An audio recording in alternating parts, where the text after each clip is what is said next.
tore up, you got to buy a tire, you missed days work, guess what? You got a margin call. So what are you going to do? You're going to put more money in the account because you want to trade. Well, same thing. You're going to go back to work. You're going to go to work. That's how you make your bread. That's how you make your money. That's how you take care of your family and yourself. Well, trading needs to be the same way. And when you have the perspective that I'm teaching, it literally gives you confidence that is on another level. Sometimes, and it's generally with the young men, it's overconfidence because they hear me talk and they hear me hype up, the students, because you need to be cheerleaded in the beginning. You do, because it's very, very technical stuff. It's dry. And I try to break it up with some of the things and feelings I had going. Like when I'm talking to you live, as I'm saying certain things, I have memories because I journaled for years. And the things that I used to make a big deal about and I thought were paramount and tantamount to me, oh, I have to do this or it won't work ever. And I discovered that was the silliest, the stupidest things I was putting too much emphasis on. And the greater lessons were the things I didn't even know I needed to learn and were a byproduct of going through the motions of doing it the right way. And I didn't know what the right way was until 6 years later. 6 years later, I had discovered that I was making it harder for myself, demanding more than what I had already done, which is crazy. When you have this perspective, okay, you don't have any fear of it ever stopping in the future. You don't have any fear of missing the next trade. You don't have any fear of, I better be in front of the charts tomorrow because I might miss a move. It removes all of that.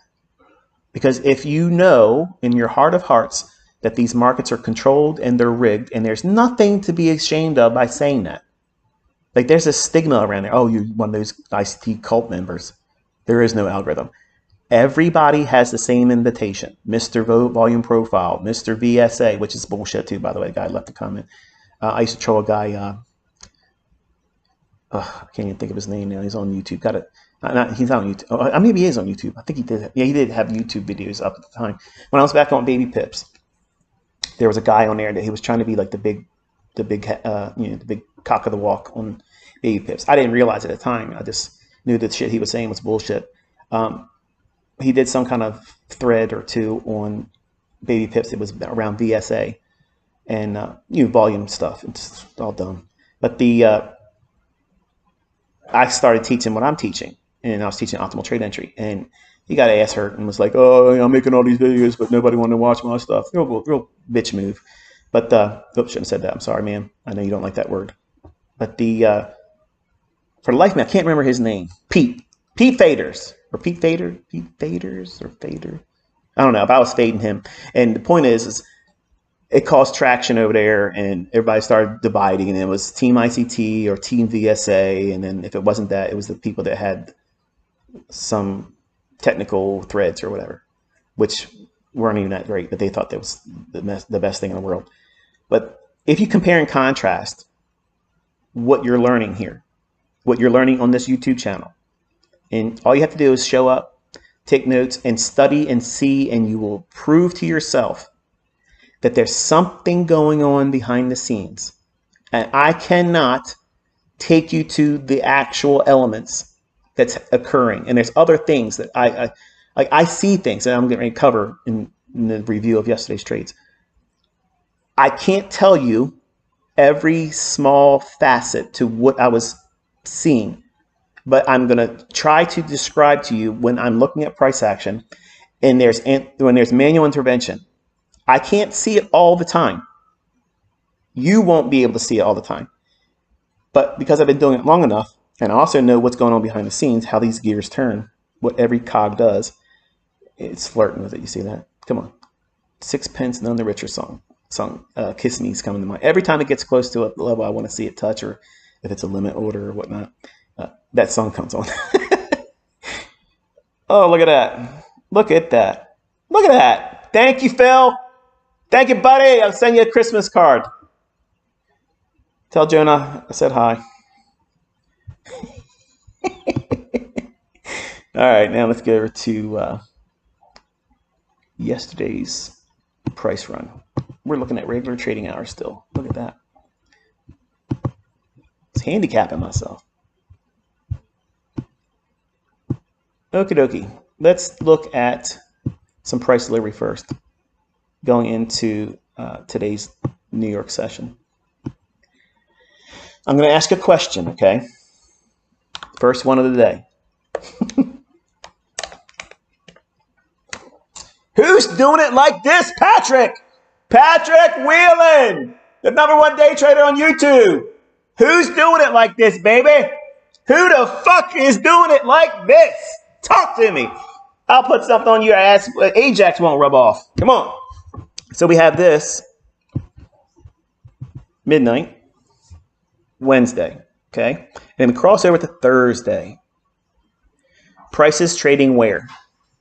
What is it doing here? What is that? Relative equal lows. Okay, wonderful, wonderful. But why is it doing it there?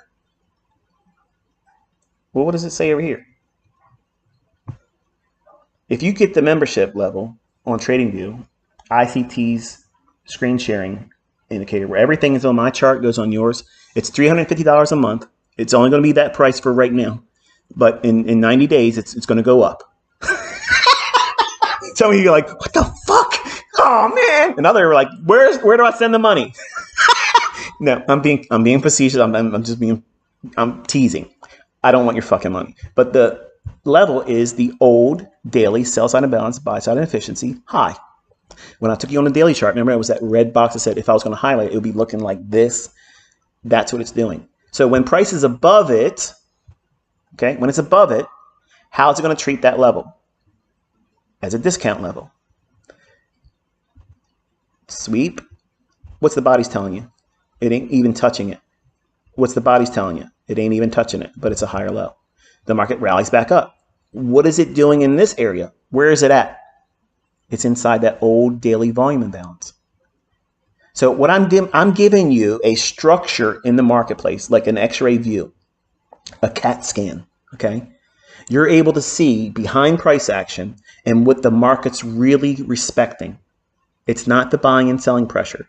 It's the algorithm is sweeping into these levels, crossing over levels, coming back down. And then once you know what the narrative is, where the price can go. Well, what is that?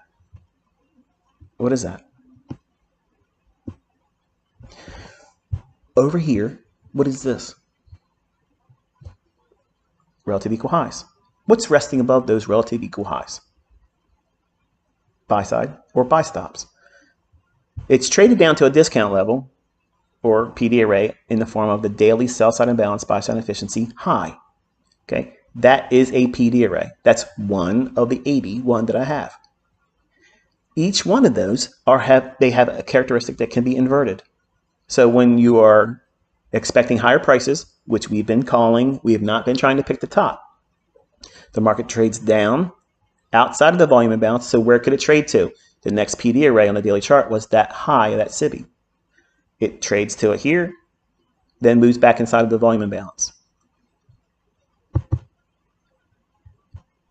Inefficiency on the upside after poking its toe outside of the yellow area, which is the volume imbalance. This fair value gap forming when? Look at the time. What time is that? Right there. What time is that? It's 1 minute past the opening range at midnight. Oh, you did talk about that, ICT. You did.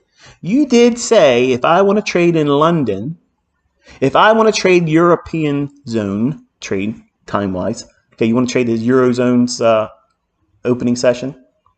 You want to trade London kill zone?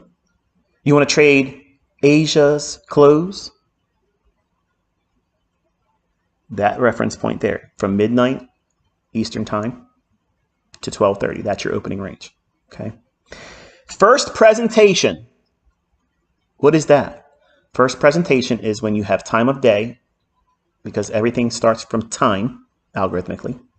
And first presentation, that means the first inefficiency. You want to take that and carry it through. Cast it forward throughout the entirety of the day. Okay. It uses it here and touches it right there. It drops right into that. Okay. And I'm going to show you a secret indicator. And it's really important that you have to agree to me. Agree with me. Spit on your hand. Handshake. Don't spit on your hand. I would never do that. I don't even know why I said that. That's gross. I'm thinking of the movie Stand By Me, which was amazing. Amazing movie. The book was actually better. It was part of a Stephen King novella called The Body. But I think they did a really good job producing that movie. It was one of my children's favorites too. But they shake hands like that in the movie. But it's kind of like a pinky promise. You remember doing that in school? But here we have 1:50 a.m. right there. All the way over to 2:10 a.m. Everything I'm showing you is the same for British pound versus USD. Same thing for euro versus USD. Same thing for dollar yen. Same thing for dollar CAD. Same thing for Aussie dollar. Same thing for New Zealand dollar versus the US dollar. So Forex, it works the same way. Okay.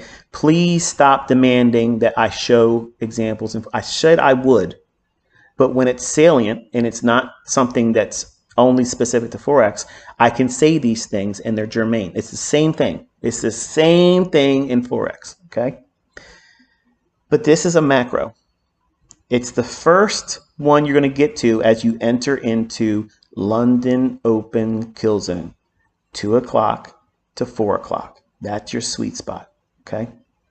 Then we see it touch that fair value gap, which is first presentation right there inside of the range of the first 30 minutes, 12 o'clock to 12:30 a.m. Eastern time. Does it react off of it? Yep. Creates another fair value gap, which is also part of what? What do you see here? Here, here, here. Bullish breaker. So even if you don't see this fair value gap, it's fine because you'll get the breaker there. Drops once more. What is this little indicator telling me right here?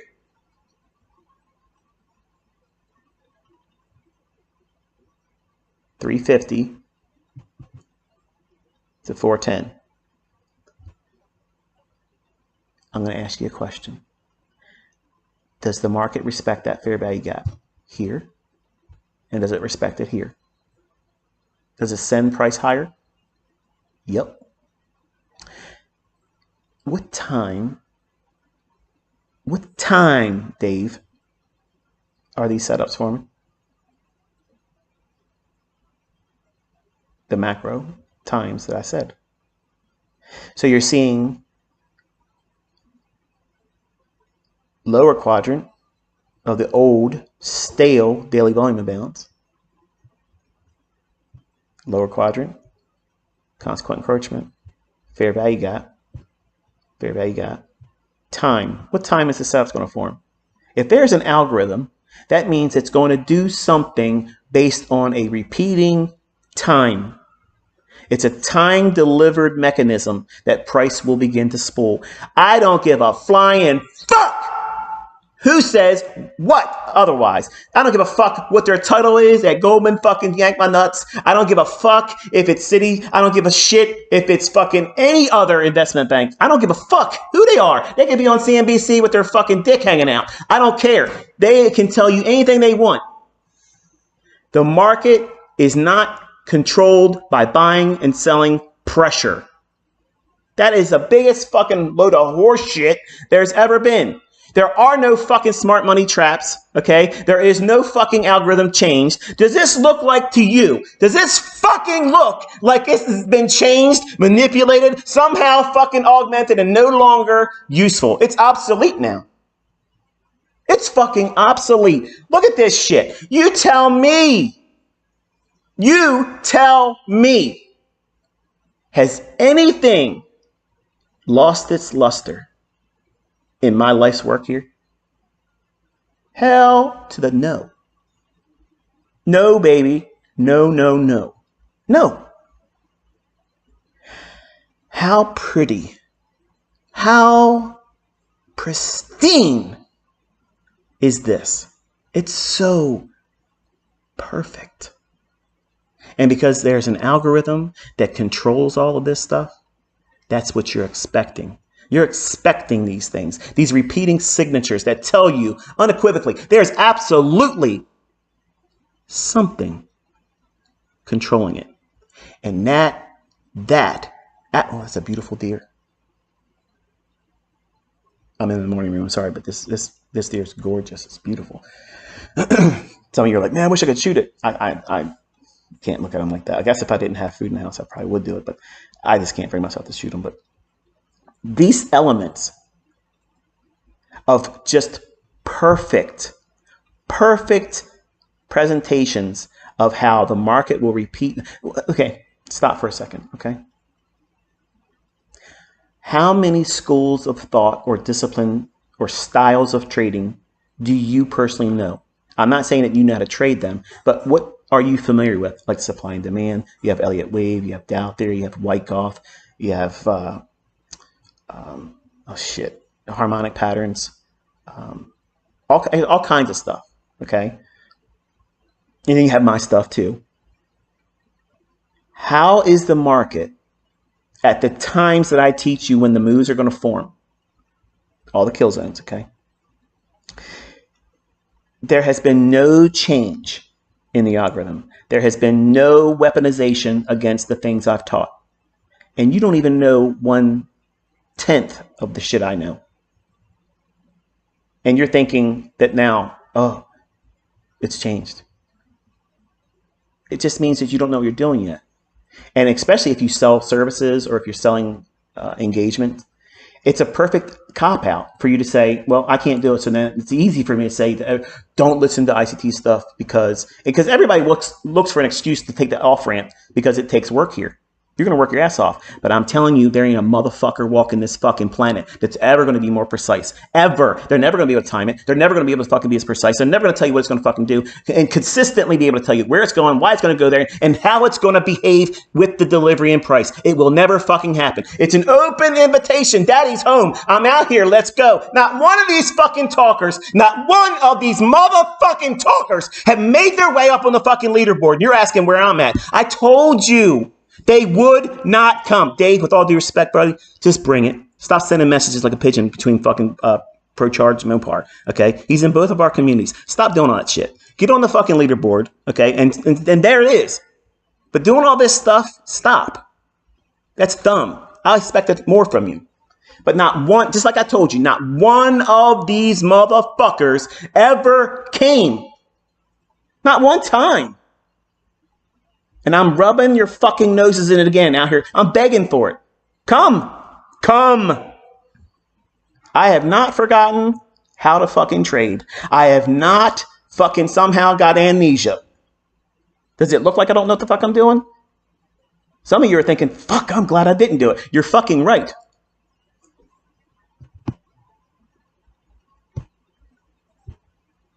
Where to trade to?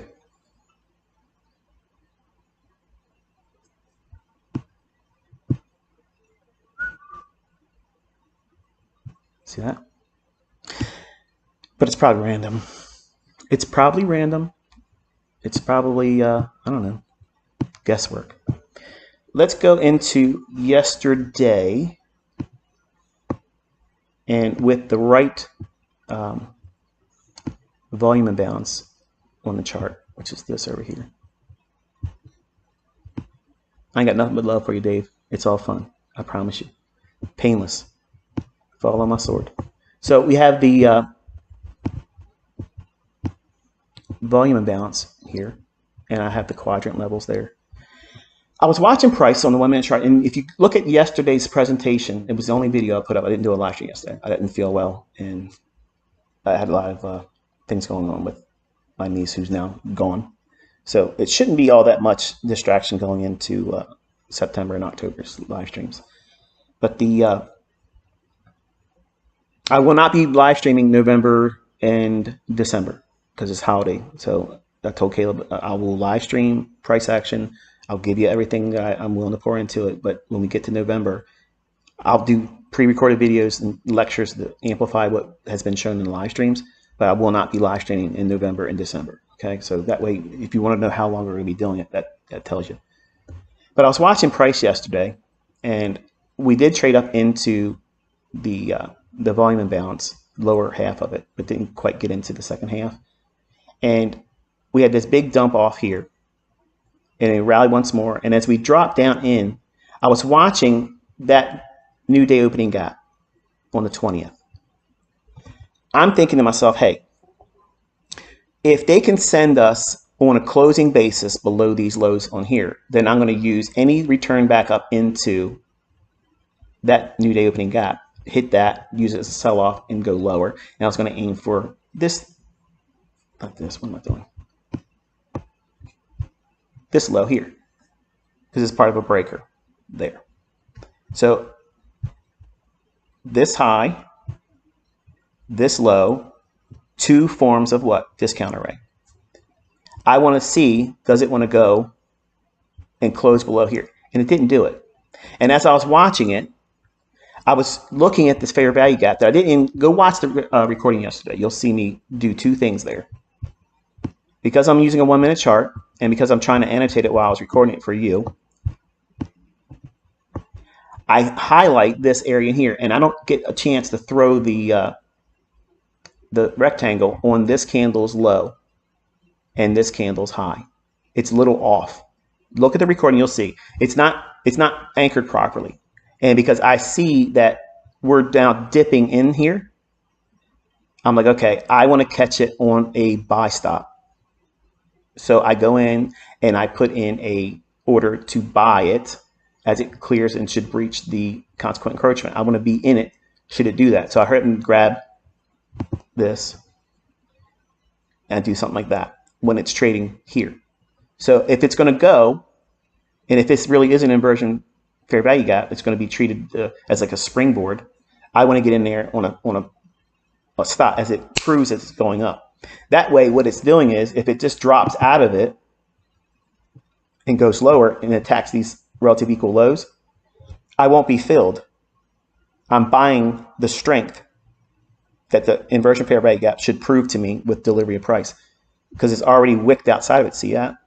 So in here, running up, and then we're back down in here in this consolidation, which side would you bet on? Going to relative equal lows or the relative equal highs, but into the area that was not delivered yet on that old daily volume imbalance. At the beginning of this live stream, I showed you that if you were one of the individuals that were saying that the volume imbalance was completely closed in already, it's because you had it set wrong on your daily chart. You had settlement toggled when I didn't. And I told you at the beginning of this live stream, and I said it in other instances in Twitter Spaces last year, and I said it in other lectures on this YouTube channel, where I look at the difference between both. And I told you how I use that information. Whichever gives me the wider range, okay, whatever gives me the wider range for inefficiency, or if it's a body for an order block, I'll look at both, and whichever one's, like if it's a bearish order block, I'll use the higher one.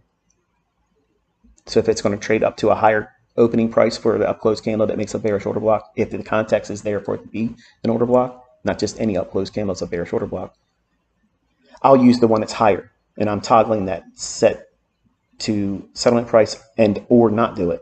And whichever one's the more of a range that I have to make compensation for, that's the one I'm going to use. So I might miss trades because I do that. And that's sometimes the result of me trading that way. But it's okay.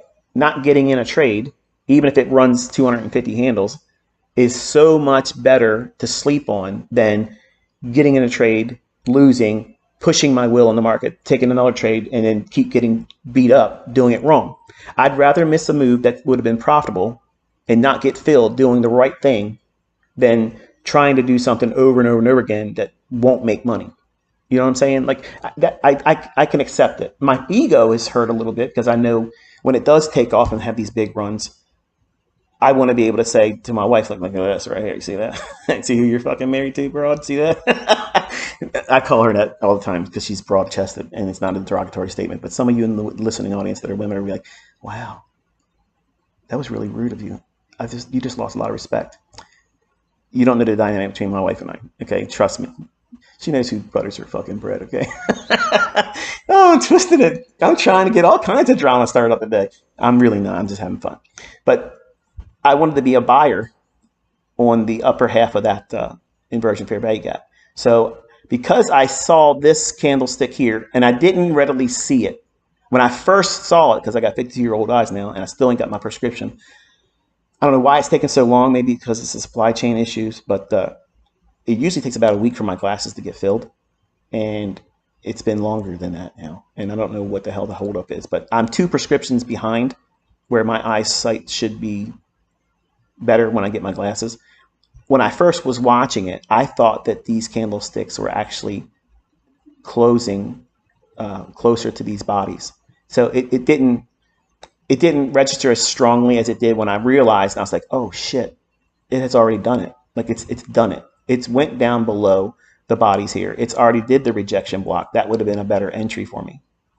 But because I missed it, I have to now look at this gap that's now here at that candle's close. Right there, I'm noticing it as I'm looking into this candle, and I'm like, shit. I have 2 options here. Fix the fair value gap and have it anchored like I have it here, or just go in and just get the fill.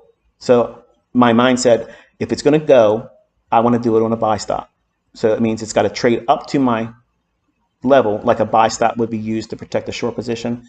That's the entry mechanism I used. And I was doing it inside of this inversion fair value gap. So in other words, I wasn't looking at it as like it was going to go up here to go down. Initially, I was looking for reasons to try to maybe suggest that it may do that and then catch a smaller immediate rebalance or a fair value gap on a 15-second chart after it respected it. But when I looked at the candle, I was like, oh shit, actually, I'm reading that wrong.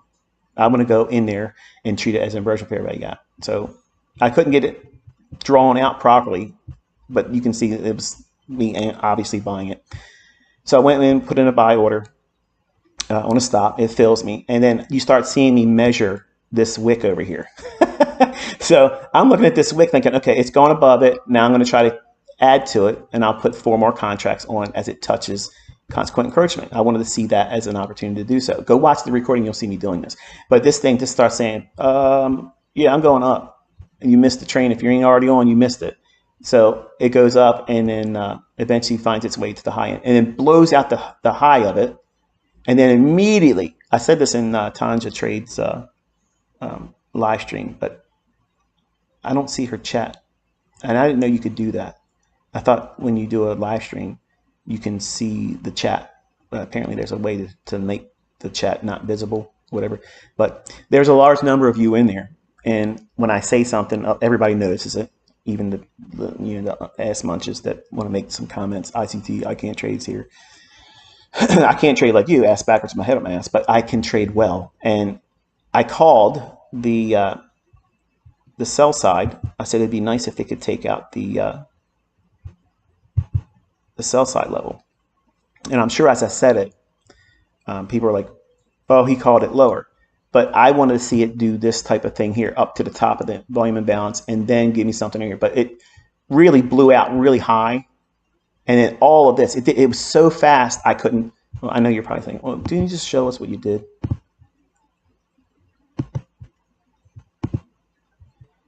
So I went in buying. Look where the little caret that appears when you highlight your little buys and sells. When you hover over top your arrows, you can see this is not market replay. Okay, and look at the bottom of the chart. It's not the same thing you get when you do market replay, where it has like a play and rewind button type shit. That's not what we're doing here. So this is entering on a stop at the high end of the inversion fair value gap. So I'm getting in on a stop right there. If it's going to go to that level, I'm probably going to be on side, and it would have to be drive up into this here. Once it takes that high out, I'm watching this wick. I want to see it trade above consequent encroachment of that wick. And then I wanted to, and you can see me, I'm doing the fib on this, and it's this thing's like, it's Elvis has left the fucking building. It's gone. It's taken off.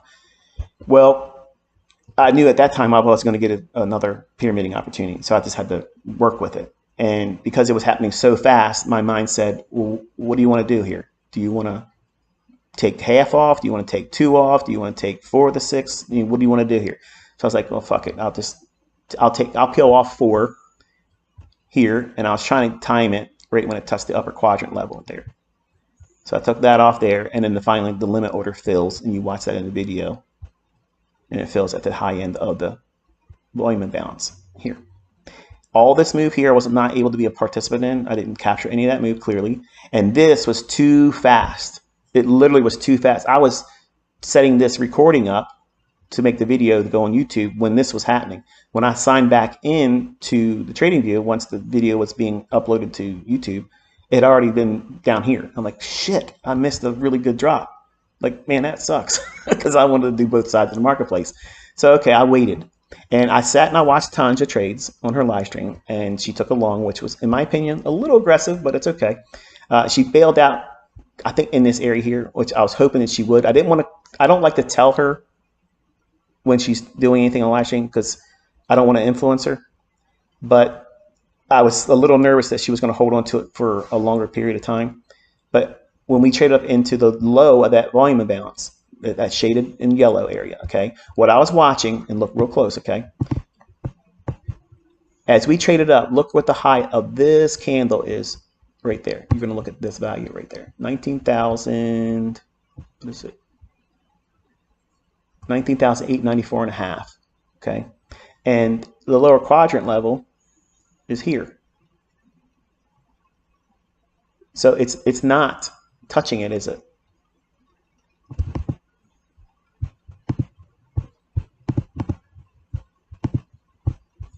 Is that body on there?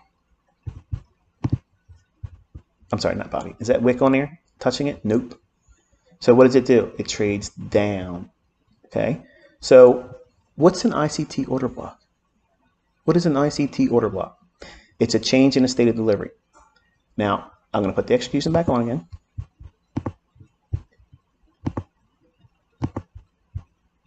We do not hit it there. And then this candle does what? Comes all the way back down and crosses over that candle's opening price. That is when the algorithm changes. Now we're going lower. We've done the delivery to the buy side, trading right back up into what? The old daily volume imbalance. It's using that same PD array. It's not support and resistance. Nothing in here support and resistance. Trading up into that, and then I'm waiting for the price to do this. Cross that opening price. Once it does that, these 2 consecutive candles is my real order block, which I got a text message from Caleb the other day. I think it was yesterday. I don't know if it was yesterday or yesterday evening. I can't remember. But he sent me a little screenshot of ChatGPT or ChatGP. I don't know what the fuck it is. It's some kind of algorithm. And I guess it's like Wikipedia, where everybody can contribute to whatever. He was trying to show me that order blocks, and it says nobody's really associated as the originator of it. The fuck they ain't. That's mine, baby. That's fucking all mine. The point is this. Nobody else can tell you what an order block is. I can. And I want people that think they know it. And here's my open challenge for all of you listeners. If you know somebody that says they understand what an ICT order block is, pray tell. Please. Tell me who they are that they're live streaming, and I want to see them call order blocks live. I will go into their chat. I will be polite. I will not ridicule them. I will not trash talk them. I will not try to be ignorant or try to be condescending.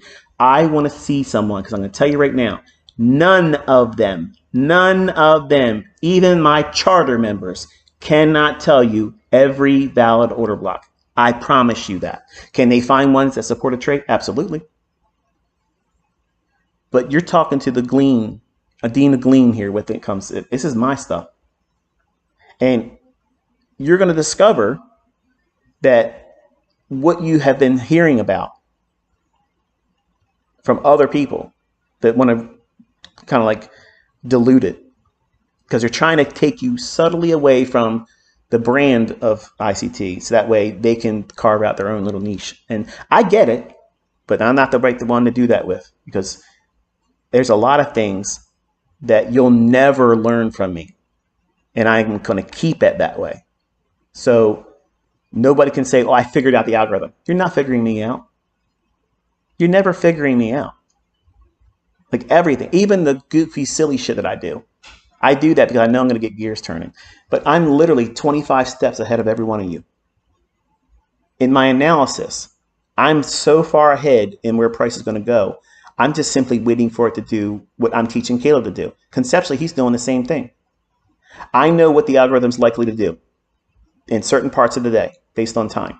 And I'm waiting for these things to materialize in a chart. When I'm doing these live streams and I'm talking over live price action, Caleb has the benefit of watching when he can. He can't do it all the time. But when he's not at work or when he's sneaking and I don't want him doing that, he's watching me talk about very specific things. And then he's looking at delayed data. He does not have real-time data. So he can see me call something, and then several minutes later on, he watches the candles form. So he has the benefit of knowing that Dad said this. Now I'm waiting for the chart to present that, and then I'm going to watch it as it's happening. I'm going to watch it. That's how you should be using these live streams. When you're watching the recordings, do the same thing. Even if you watch it later on, you can't watch it live or whatever. That's how you should watch it. Rewind and keep rewinding that spot that I'm talking about something about price, and then you watch the candles because I'm looking at a 1 minute chart. That's a very, very low time frame. You don't need the less than 1 minute. 1 minute's going to give you a lot of details, but you're watching the fluctuations of every one of these individual candles. So when we traded back up into that volume bounce low after this big drop off, what's the likelihood of where price is doing this? Is it more likely that they're going to come back down and sweep below the sell side here when we trade at this level, or continue up and take out that high? What do you think the likelihood of this? Clearly, it's going to be exploring the downside, sell side, okay?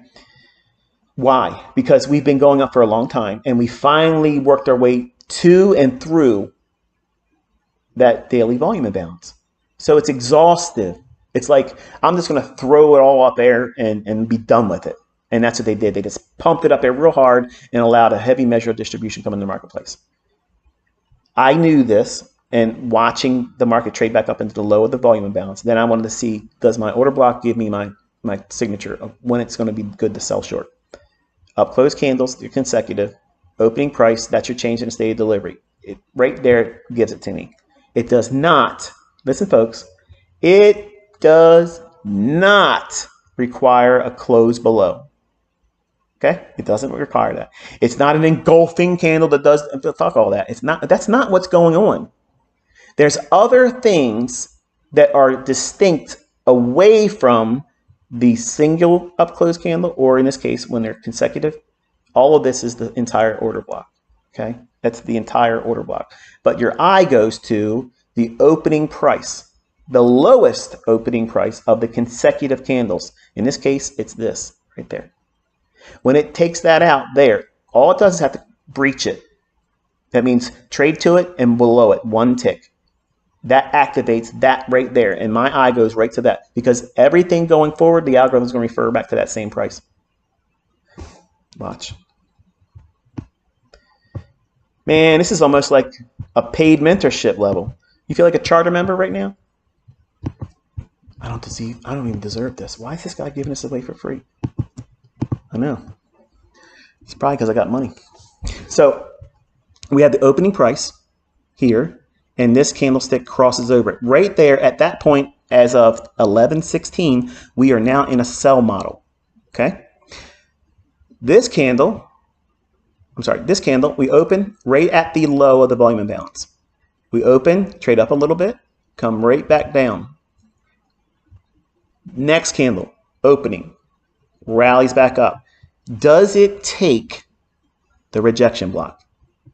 There. Because if it takes the rejection block, that nullifies the order block. It completely undermines it, says, nope, don't do it. If I have a trade open, I will kill it. Find that in my lectures. Charter members have no idea. That's the first time they heard it too. So no one's figured that out. You're hearing it now, but you're going to hear it in people talking about it in their live stream. They're going to talk about it in their mentorships and stuff, but it's all here. You learned it today, August 22nd, 2024. And then right here, we cross back down. In here, we do not get the rejection block. And as it was forming lower, as I'm aiming right towards the low of that, I'm getting two things at one time. Failure to get the rejection block, because it should have did its spike right up in it, bang, and done. Because if this is a valid order block, it should not go there. And I'm waiting for that. I want to see it. Okay, it's wonderful. Drop. Right there's my fill. I'm eyeballing it, marketing in. And I'm trying to aim it as it's hitting where the body is starting to drop down, drop down, drop down. I'm trying to aim at it as it's hitting the low of the volume imbalance. That shaded yellow area. That's the same section on the daily chart where there's a section where there's no bodies that overlap or connect. It's just the wicks. Everything we talked about this whole presentation today. So then we close here below that price. Every time we hit that, does it support lower? Lower high, yep. Lower, yep. Only going back up into this candlestick here. Sell off. Adding to it. I'm pyramiding. What am I adding into? I'm adding into the low of the new day opening gap on the 20th, right here. Oh, but look at this. You had a little bit of retracement. Right. My larger position's up here 6. I'm not underwater. It never goes into a negative. It never. Do the math on it. That's why I go in with the higher portion larger first, and then I can pyramid down here. I can take a little bit of heat on that trade. It's not taking me into negative $1,500, negative $2,500 and hoping and praying. That's not happening. The market breaks lower, comes one more time. What is it hitting here? That's the daily SIBI high. Hits it here. Here. What's this? Rejection block. There. Sells off. What's below here? Sell side. What's these levels here? New day opening gap. When do you get that information? 6 p.m. on the 20th. I'm aiming for sell side below here, and I'm trying to reach below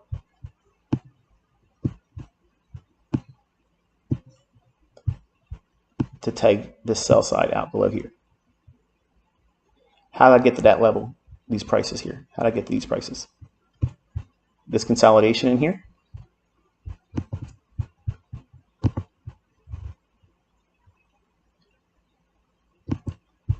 I love ICT. I love this. I love this. This knowledge is forbidden knowledge. Yeah, it is. Here's a consolidation. I want 1/2 of that consolidation out. That's a standard deviation. Oh, ooh. That's a pretty good place to take profits, isn't it? As it's aiming in, hitting it, I'm trying to get out with the sell side. I don't care about all the bottom tick, scavengers. I don't worry about all that. Your heroes don't have trades like this, folks. Okay, I promise you that. They don't have it. They have mentorships, but they can't trade like this. They cannot trade like this. Period. End of story. Not happening. Okay, so I went long based on experience, and I knew that it pulled some shenanigans is basically what it is. I knew this was manual intervention.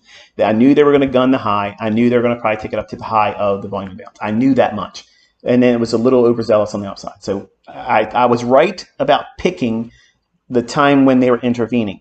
I am not able to do this consistently, but there are few times, and I mean this very, very few times, when the markets are conducive for having these seek and destroy events, which the characteristic of this week is what I told you on Monday in our live stream. I said, be aware that we have Jackson Hole Symposium.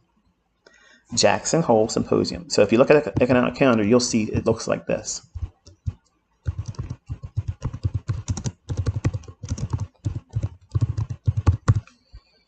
Anytime going in the future as a trader, when you see that the economic calendar has that on it, you're going to have delivery of price that will overlap back and forth, up, down, up, down, up, down, up, down.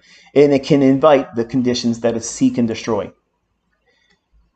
If you take trades Okay, if you take trades that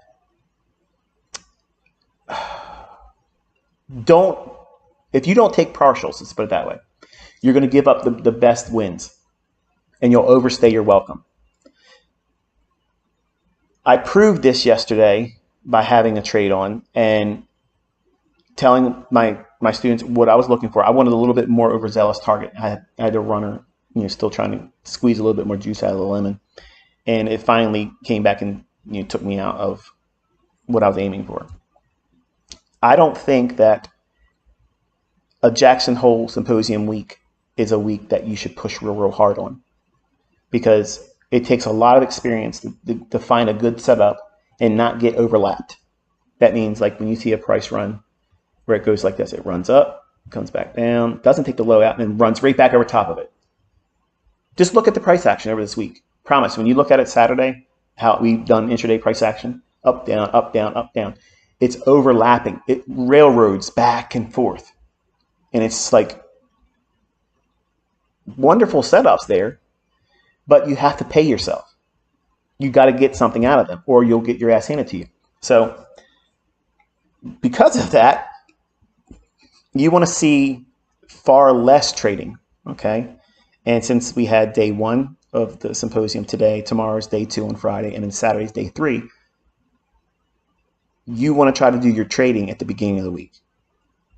And if you're going to do anything in the latter part of the week, you want to be very, very light-handed and not have a lot of leverage on. And don't trade a lot. Get one good setup, be content with that, and paper trade the rest of the time. There's nothing wrong with that. Tapery, don't even push the demo. Just observe it. And don't think, wow, I could have missed that. I missed that move. It was a big move. There's always moves. There's always moves coming.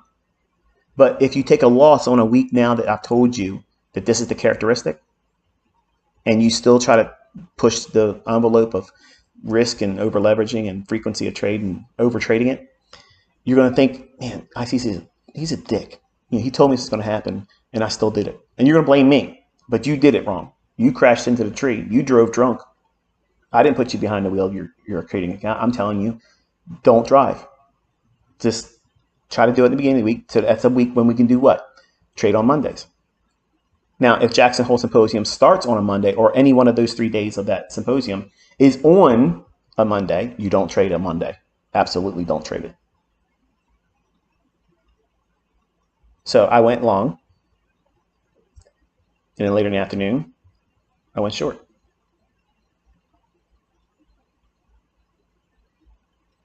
Six contracts or so I came out, and then I got stopped out on the bounce of here. So I covered 5 and one more, and then the trailed stop loss. I was giving it room to see if it can overlap a little bit of this. I was hoping that the new day opening gap would keep it at bay, and then finally it stopped me out right there. That's where stop loss is there. Now this one was something I was sharing with my private students to kind of like anchor, because they're part of a community that is beyond what this is. I was teaching them early in the beginning of the week, also telling them that just be mindful that this week we will see overlapping price. That means it'll go back and forth. And whatever price run was before the one we're in now, it's going to go over top of that and run potentially whatever stop was there.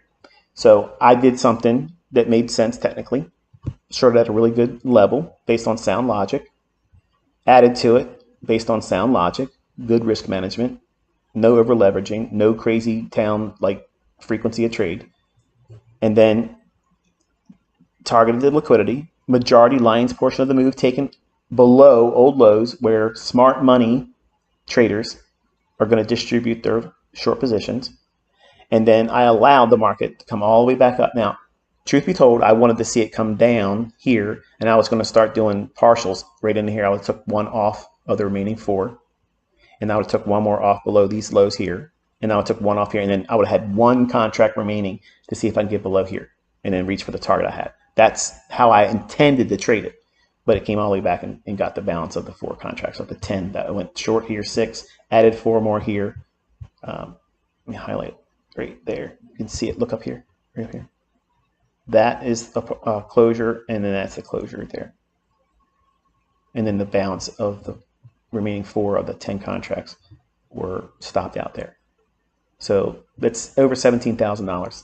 Buying it long, I would have shorted it here had I been in front of the charts, but it was too fast for me, way too fast. I was thinking I was going to be able to upload the video because it was real short. I compressed it real quick, and then it took like 30 seconds to compress and make it in Camtasia, and then started on the server upload. And I came back to the charts, and I was expecting to do something in the upper half of the volume imbalance to get short on, and it just said, "Oh hell no," lower. And then I had to wait for this objective here, which is fine, because I would have wanted the short up in this area and then used the lower end to pyramid. Like I added it here, where I went 6 here and 4 here. I would have done 6 in here. If it would have offered me something on the high end above the midpoint, which is that red line, if it would have gave me another fair value gap to trade into or institutional order flow entry drill, I would have went short on that. Or if it would have traded back up into this wick, half consequent encroachment, I would have added there. And then as it broke lower, the last pyramid entry would have been trading what I have here. If it would have given it. It may not have given it though. But that's my thought process. So I can say that to you because you can see my executions here. You can see my other executions. You can also see how I'm calling price action live, giving you the details of why it should behave a certain way and why it shouldn't behave a certain way. And then you watch it pan out. So I'm going to ask you, do you believe that there's an algorithm that controls price? If you do believe there's an algorithm that controls price, do you believe that they somehow changed it? Do you see traps being formed? Do I look like I'm being trapped by anything? Does this look like a man that knows something about the marketplace, or does he look like he's falling into traps and snares? Does it look like that this person that's talking to you over live price action, not market replay, not hindsight moves, not a textbook, here's a picture in a book that's static and who knows when it was. I'm talking to you with real price action over live feed with low latency. That means from the time it happens in real time and you seeing it with my live stream, and if you have live stream that's occurring, I'm already talking about it before it gets there and how it should behave, and then there it is.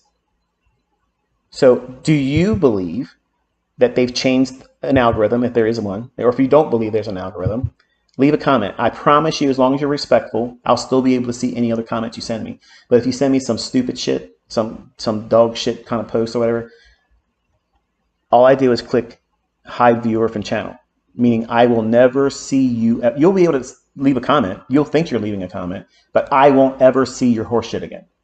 I'm here to teach even the people that don't like me. I'm here for you to learn how to do this stuff the right way, how to read price action the right way. And if you feel like that what I'm showing you isn't valid, we'll make a case for why it isn't. You want to make videos about me? Okay. Tell me where I did it wrong. Make the video about it. Okay. I won't do a copyright strike. Don't do the whole video. Just do little segments of it. And I promise you, for everyone that does that, there'll be an army of other people uploading parts where I really said it in proper context. And I'll wipe you out that way too. I want to see it. I want to see the guys that can do this stuff do it live. Call it out live. Explain it. What's the logic behind it? What's the narrative? Explain why it should behave a certain way. I mean, look at that move. Look at it. Were we long today? Gap. Multiple things added to it. All in here. Fair value gap. Rejection block. Sell off. Reaching to new day opening gap. I think that's a sell side. Yeah. And I think that's going to be it for today. I think I've done a fair enough job today to shit on everybody that says there is no algorithm, that price isn't controlled, and that there are absolutely zero traps. There are no traps for smart money concepts. Let me see if I can say this in a very diplomatic way. You're a fucking idiot if you don't recognize that there's an algorithm. You're a fucking idiot if you are trying to make a band-aid for your inability to know how to use it properly and time it and make the excuse that they somehow changed the algorithm. I'm the guy that created this stuff. This is my whole entire life's work. I codified these things. Me. I did. You can see it in you can hear the authority in when I'm talking about it. That's why it sounds arrogant, because it's mine. And I know, and I've been watching, it's being abused. And these people don't know what they're talking about.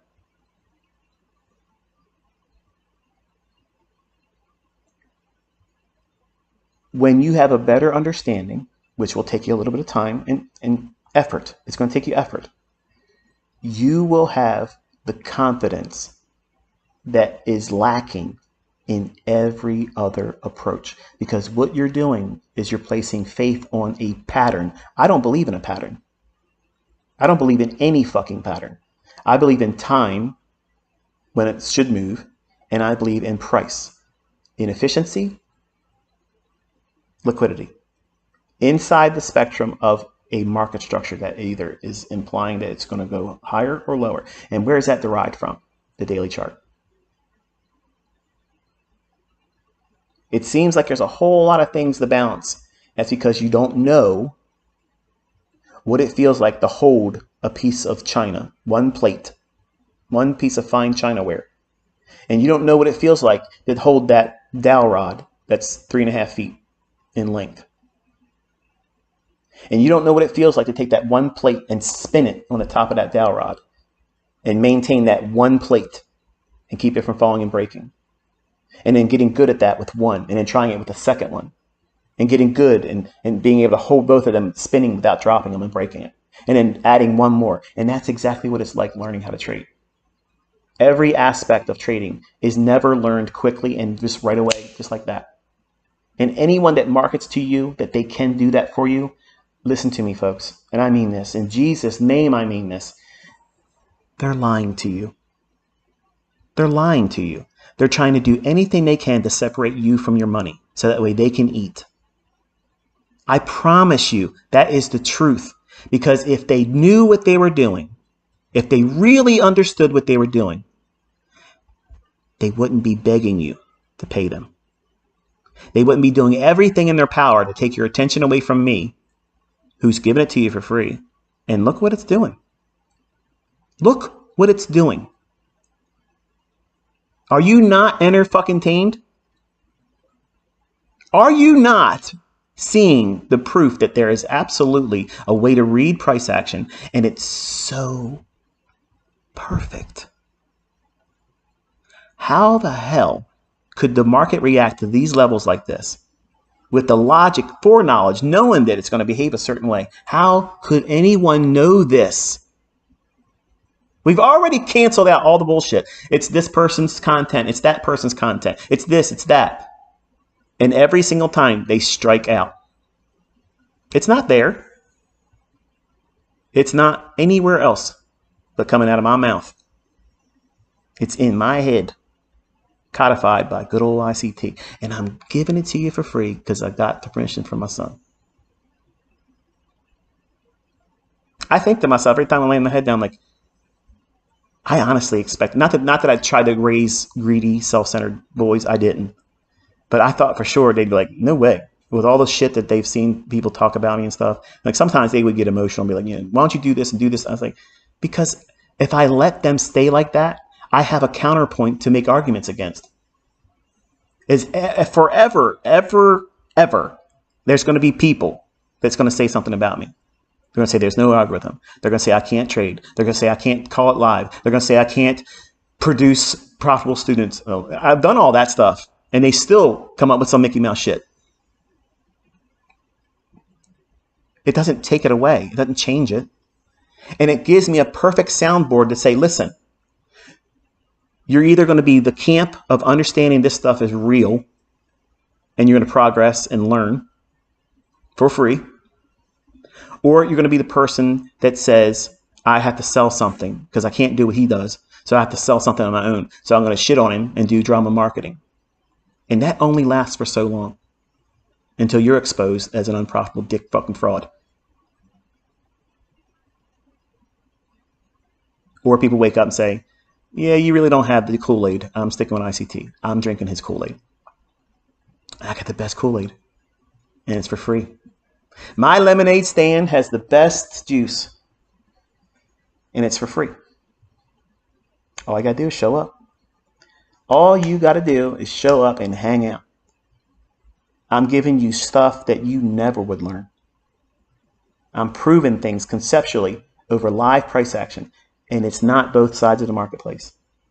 I'm teaching you narrative. That's the stuff that cannot be taught in a book. It cannot be taught in a book. I could write 50 fucking books the rest of my life.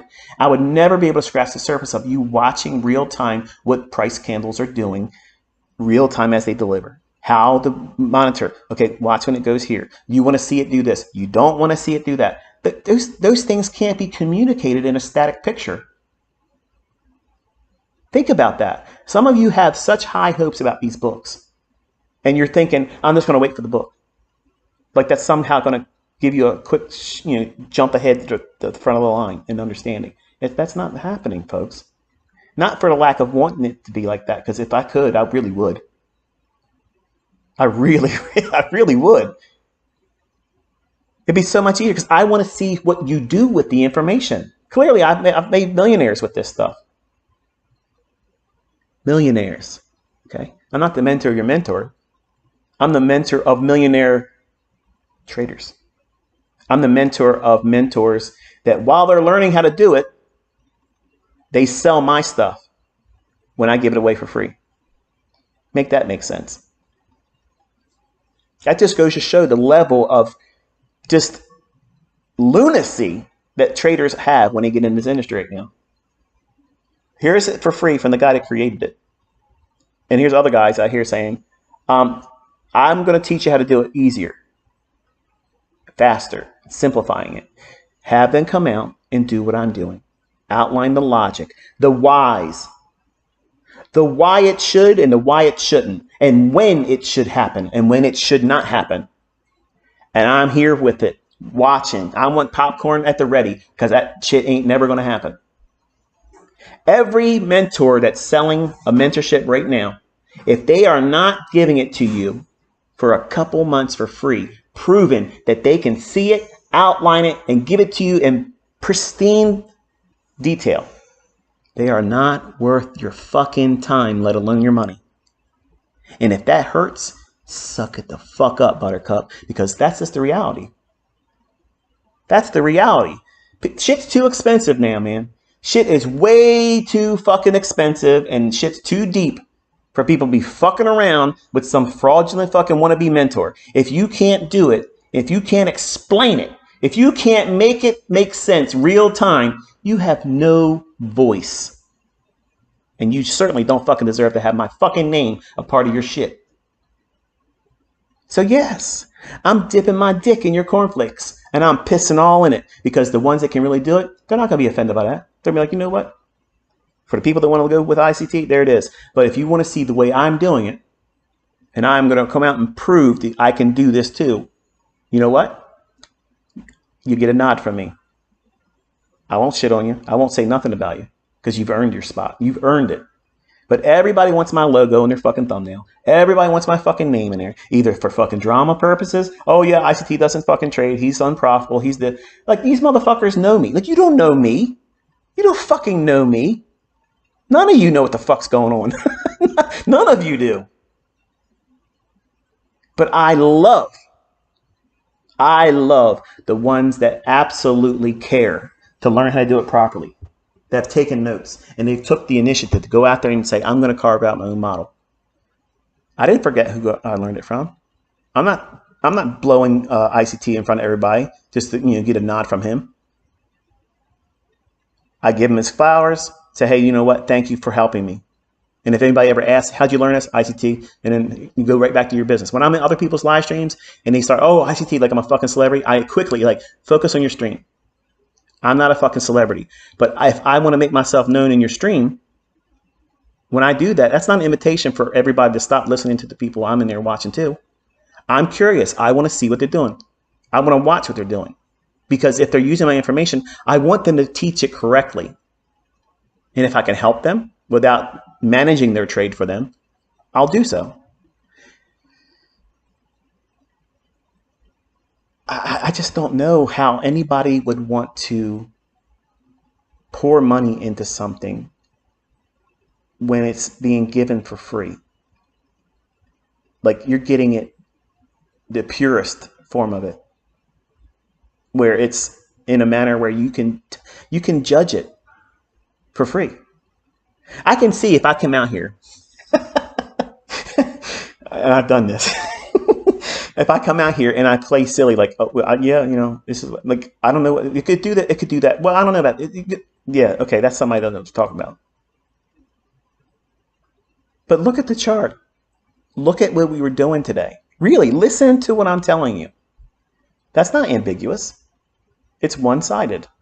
And it was very rule-based. If it does this, it's going to do that. If it does this, it shouldn't do this, so therefore you can look for this. And I literally told you how my son would be engaging it, how he's going to use this model, where his entry technique would be applied, where his stop loss would be, and why. Why is the stop losses in your chart, in your trades, Michael? How is it that your stop losses are so well placed? Right. It's the logic I showed to you today. Everything I'm teaching in this mentorship is how I pyramid into trades, how I place my stop loss, how I read the market, how I get a bias, how I know what's the right draw on liquidity, how I can change direction, how all those things. That's what this mentorship is, because I want my son to know those things. And my other boys will have the recordings as well. And because I'm releasing it for the first time this way, everybody afterwards is an echo.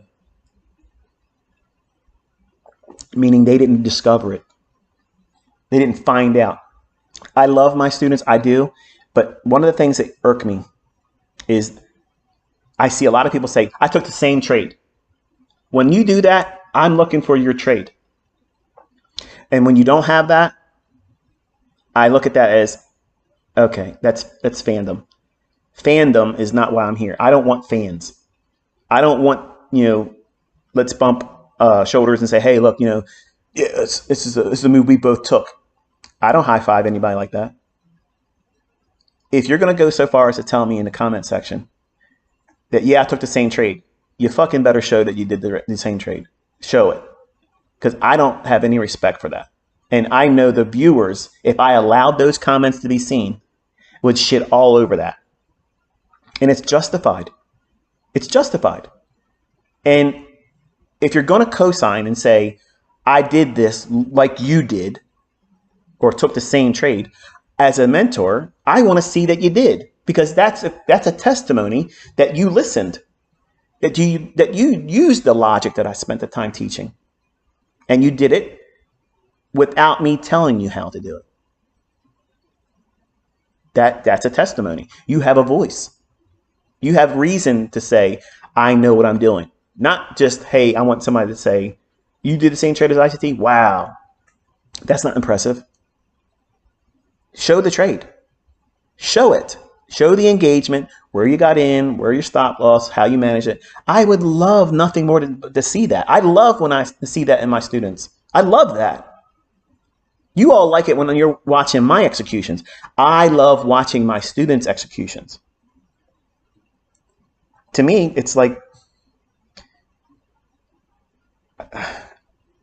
watching my own kids, Like I'm watching them do something that my heart is in. My whole life's been in this.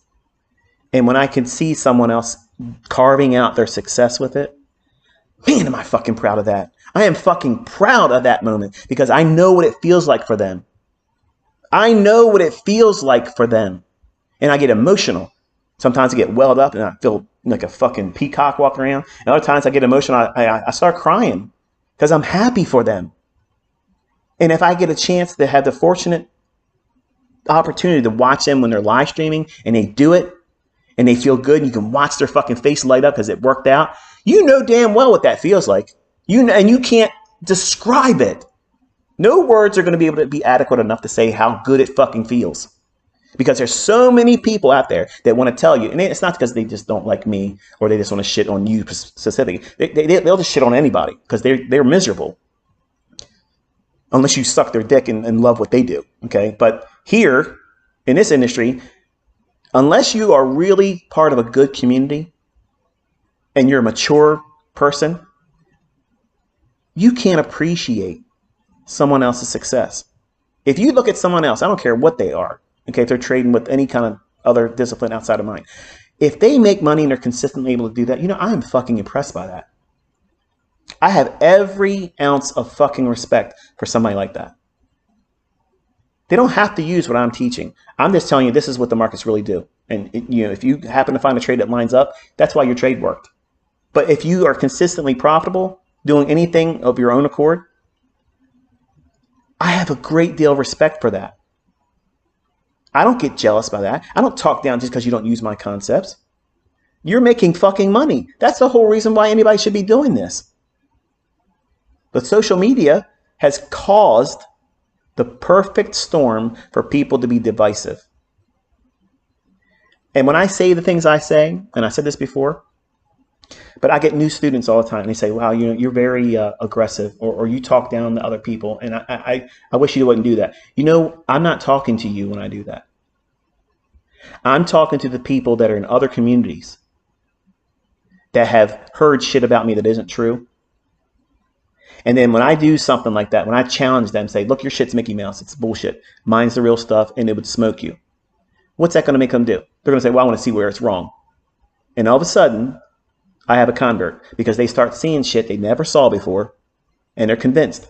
Not because I said so, because they see it in the fucking charts. They're watching it happen in their own charts. They're like, oh shit, this really is better than a fucking rapid wombat pattern.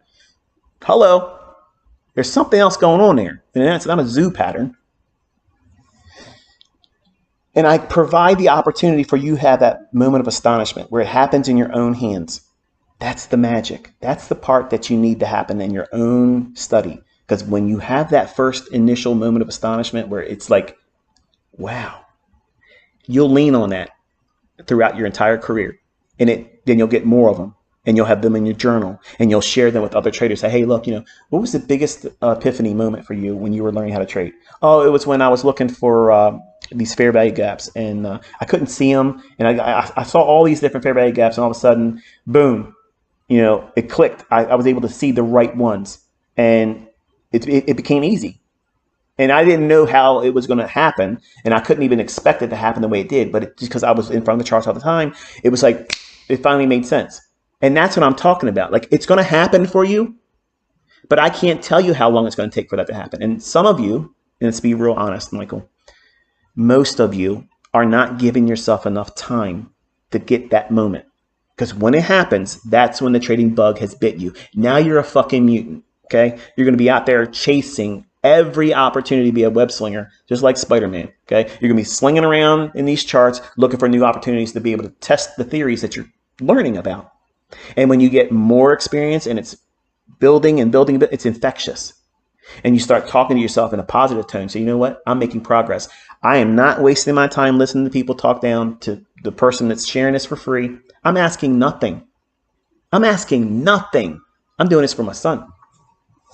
You don't have to watch my videos. Nothing brings you here but your own morbid curiosity or your sincere desire to learn it. But it's going to be a default result, the cause and effect of you spending time here doing the things I'm teaching my son. If you mimic this, your understanding on how to read price action clearly, properly, accurately, and how to determine what it's likely to reach for will go through the stratosphere. Like you won't realize how fast your learning will go if you stay out of the toxic stuff. If you stay out of all the what if thinking. Don't do that. What if you do well by learning this? That's how you should think. What if you learn it faster than you thought it was going to take you? You got to replace all that toxic thinking with positive self-talk. And you do that through your journal and then while you're watching price action. When you feel like you missed something, just remind yourself, you know what? This is just one day out of over 200 opportunities in a whole year. of within how many years do you anticipate living? I mean, obviously tomorrow's not promising nobody, but nobody plans to die tomorrow, right? Nobody plans, oh, I'm going to live 14 more years and that's it. I'm going to give up the ghost. Nobody thinks like that. So for as long as you think you're going to be alive and you have your mental faculties, that's the opportunity that's in front of you. So don't rush to get to, I can push a button and I can get it right sometimes and it'll be enough for me. No. Your goal should be, I'm going to be bored out of my fucking mind because I know that this is what's likely to occur. I've seen it so many times before. And when you finally fund an account with real money, or you finally get to a decision where you want to take a funded account challenge, you know that what you've been doing already works and nobody needs to convince you of it, and you don't need to listen to me cheerlead you on. You've seen the fruits of it. You've back tested it. You've forward tested it. You've tape read. You have demo traded it for a minimum 3 months. You have the data to support the idea that you yourself can engage with price using the information. And you stick to the rules that you've laid down for yourself. You don't deviate from it. You don't bend them. You don't try to do more to impress social media. You're not even worried about social media. That's the right mindset. That's the absolute mindset. And if you don't want to learn from me, apply that same logic to whoever you want to learn from that's proven they can do it to you. And I mean that sincerely. It don't have to be with me. You don't have to learn how to trade with me. But I'm not going to lie to you and tell you it's Bollinger Bands causing the market to do this or doing that. It's not. I'm not going to make up some horse shit around an indicator to justify why the market does this or doesn't do that. All these different trading disciplines out there, okay, all of them. If you use sound money management and you don't overtrade or over leverage, anything can be made profitable. And unfortunately, like I learned in the very beginning, I attributed the indicators, the oversold bullish stochastics on a 1 hour chart. That was the secret sauce for me. And it was just because the market was going to go up anyway. That's it. That's the only thing that happened. And I didn't get stopped out the times I won. And I wore blinders on. And when I lost, I should have been studying why I was losing, but I was focusing on studying why I won. The greater lessons for me would have been studying why I was doing it wrong, because it was staring me in my face. Everything I've been teaching on this YouTube channel were all the things I was ignoring that could have made me so much better sooner and kept me from losing fortunes. I've lost more money in the early stages of my development than some of you will probably ever make. But I still kept going. And I didn't have ICT telling me in videos, do this, and you'll be fine. Keep doing it. It'll work for you. It'll work for you. I didn't have that. I didn't have that. I had tears, crying, anxiety attacks, eating disorders, ulcers forming in my stomach, irritable bowel syndrome. I had all that. That was my companions while I was learning all this stuff.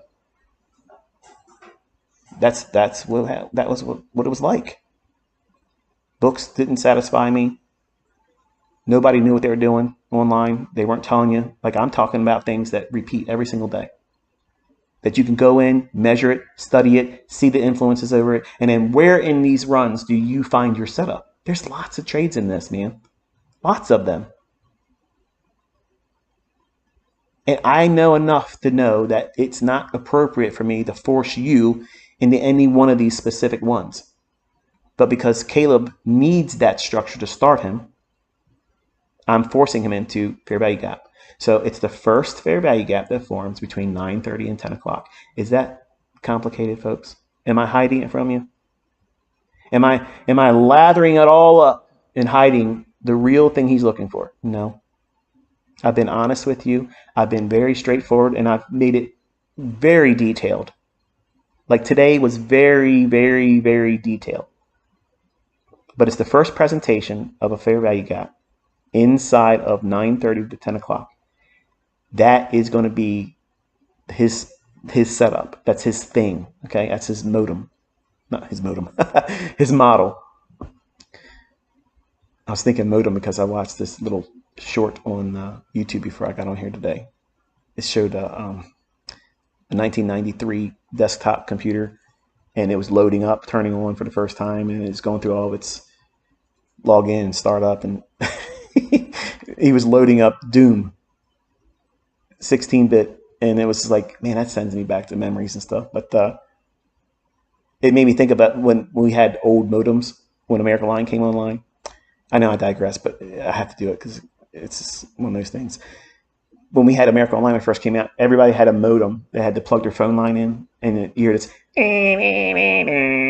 all that terrible handshaking that it would do when it was connecting to the service. It didn't make that sound. It was like some kind of song playing, but not that you needed to do that to play Doom.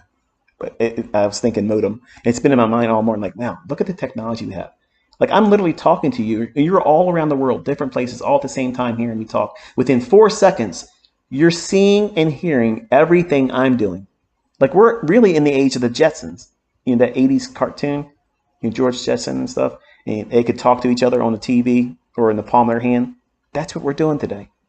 Isn't that wild? I mean, technology is amazing today. And you have all the advantages that I didn't have. So if it took me years to figure out all this stuff, and I know the Lord had his hand in it, that was my mentor. That was the one that said, look here. And I heard it. And that it might be unsettling for you. It might want to say, okay, I'm done. You're talking about Jesus, I'm out of here. Goodbye. See ya. But that's who kept me in it. Because I didn't have the money to keep doing it. I didn't. I had to work real hard to replenish those accounts that I kept dusting off because I figured it out with a new indicator setting. Oh, I was doing it with the wrong indicator setting. I got to do it with 14 smooth by 3 by 3. That's the one that's a cast. That's the secret one. That's what the smart traders use. You should have saw some of the stuff I believed back then. It was nuts. It was nuts. What you see me able to do and describe and teach and what my other traders and students can do, that was unheard of back then. Nobody, and even still today, even before I stepped out, nobody was able to do this kind of stuff.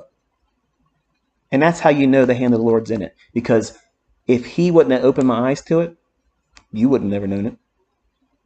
It's a fantasy that never would have materialized in anybody's mind. And I didn't have the expectation that this would even be possible back then. That's not what kept me going. Each little thing that was being shown to me and revealed, this is what happens in the marketplace. This is how it can be capitalized on. Okay, well, let's codify something around that. Boom, there it is. And when my upcoming as a trader, transitioning from open outcry pits, where nothing was electronic, everything was calling in your orders from a phone, I had the unique perspective and timing to be a part of that electronic transfer from open outcry to electronic trading, and then eventually 24-hour trading, where you have it now. And not technically 24 hours, but we'll eventually be there. And when they do away with that gap between 5 o'clock and 6 o'clock, because if we live long enough, we'll eventually see that go away. There'll be 24 hours trading. It won't change anything. There's still going to be imbalances. There's still going to be inefficiencies. And I have other weapons and other tools. And if they ever take away the gap between 5 o'clock and 6 o'clock, I will publicly reveal something that would make an allowance for that. I have so many things. I don't need everything, and you don't need everything. You just need one specific element of trading inside price action when price should move. And whatever that is for you, once you discover what it is, don't demand more. Don't try to reinvent it. Don't try to pick up what ICT said, 81 of them. I'm really curious. Honestly, I wish I never would have said it. I wish I never would have revealed that the corpse. I wish I never would have said that. But because we were talking, I said a lot of things that I said I don't want in that discussion. It was just for him and I as traders talking amongst one another. But I wish I would never said it. But I get people sending me emails and sending me messages and texting me on my personal phone line, which I find very intrusive. If I didn't reply to you, I blocked you, just so you know. And it's not to be a dick, but I get so many people texting and calling when I do the live stream. They're trying to call and talk to me like that. But you only need one thing. If I never teach another PD array, if I never teach a new one, you have more than enough. But the problem is you think by me teaching something new, I've held the better for later. I've held the better for later. But any one of these can perform just as well as the other ones. It's when they first present themselves. That's the importance. What time of day it does it, and what's the underlying narrative, where the market's likely to behave and trade to and draw to. And you incorporate all those things, you have something so strategically advanced, far and above everything else, that it's laughable. It's really laughable what you believe as a trader is a catalyst for you to get into a trade until you learn how to really read what price is doing. And it's very liberating once you understand what it's doing, because it's like, oh, it really isn't that complicated. But your thoughts and your concerns and your fears about yourself, they cloud your mind, and you're going to waste a lot of time wrestling with those things instead of saying, you know what? My only obligation right now is to log what's going on in price and measure how often these things form. That's my only obligation right now. So that's all Caleb needs to do. He's not in here trying to impress me with how many times he can find a fair value gap. That's not the agenda here. The assignment is you are to log price action and show me what your observations are, finding the first imbalance between 9:30 and 10 o'clock and how it is used intraday and where it was seeking what side of the liquidity. I didn't ask him to be right about liquidity and withdrawing liquidity every single time initially. That's not even part of it. The way you discover all that is by seeing pattern recognition. How does the market behave? But until I teach what is withdrawal liquidity, which is what we've done, he now has a baseline. Okay, this is what it looks like. So then he can go through his charts after it's happened and find all that information and log it and screenshot and put his annotations on what his observations are. And as he gets more understanding, his annotations will be much more specific about things I'm expecting him to observe. And then I'll know that he can go to the next level of what I want to teach him. That's how I teach. That's what I want for my son. That's the best way. He's my son. And I really don't appreciate people trying to tell me how I should teach my son. When you've made millions of dollars, then you can tell me. Okay? When you can come out here live and call every individual 1 minute candle, explain why it's going to do it, then you can give me criticism on how I should teach my son how to trade. Okay? When you can do that, prove it to me, do it live, I'll sit down and I'll take notes from you talking. But otherwise, please don't do that, because I'm not going to hear you. I'm not going to hear that. I'm sorry, I'm not going to hear it. But I've had a lot of fun today. Obviously, you see that I had a little bit of withdrawal because yesterday we weren't able to live stream. So we had a little bit of a longer session today. So if you compensate for the fact that we didn't have a live stream yesterday and average it out a little bit between 2 sessions, it's a little extra for 2 days. Okay, so we'll be back on a 1 hour, maybe a 1 hour and 15 minute duration tomorrow. And then we'll sail into the weekend with warm butterflies and kumbayas. Okay, I had fun. Hope you had fun. If you learned something today, if it's encouraged you, if it gave you some more insight about what we're doing and while we're watching price action, give the stream a thumbs up. That's your currency with me. That means that you found something here that was helpful to you. It caused you some more questions, which is a good thing. If you're watching the live streams and you have questions answered, that's great. But I want you to have more questions, because those questions are opportunities for the people that are paying attention. If you're not watching the streams and having questions arise, you're really not engaging with the lecture. Your motivation should be, how many new questions did you get arise by watching me talk about what price is doing? Because the ones that are really here try to learn, you have questions, and I have answers for you, trust me. But you have to watch and study real time with me, and you'll learn just like Caleb's learning. It is not as complicated as you think it is. In the beginning, it's a language you got to learn, and nobody can have a conversation the first day. You'll fumble over it. You can't pronounce the stuff correctly. It's crazy. And that's all you're experiencing the first time here, or first few times. If you've never looked at price like this, you have to learn the language first. And once you understand the language that I use to discuss it, then it becomes a whole lot more fun, because, oh, I understand exactly what he's doing now. I know you're going to say something in the presence of just yourself and nobody being around, and you're going to say what I'm about to say before I say it. You will finish my sentences, or you'll call attention to something before I do it. And when you start having those epiphanies, it's like, wow, I'm starting to get, you're right, exactly. We're thinking the same way. That means that hive mentality that I'm trying to cultivate around reading price, but I'm not trying to cultivate a hive mentality about how do you trade it. Because if that was the case, we would all be entering at the same place, all at the same stop loss, the same amount of contracts, holding for the same target. That's not what I'm trying to do. You all can be doing something differently, buying and selling in the same day and still be profitable using everything that I taught. That's the power of what I'm teaching you. It is a language to engage price action, but I'm giving you a limitless approach to building models that are literally devastating compared to everything else. But you can't recognize that yet, but you're going to. You're absolutely going to. And when you get to that point, confidence will need to be managed because it will sound like arrogance. And young men, it's going to be very hard for you to do that. And the more you're like that with your friends and family, the more they're going to think that you're full of shit and it's not going to work for you. So all you're going to do is get more of the things that you don't want. They're never going to say, good job, Timmy. Good job, Josh. You keep doing that. If anybody's going to do it, you're going to do it. They're not going to do that because they go to work just like you're going to work right now.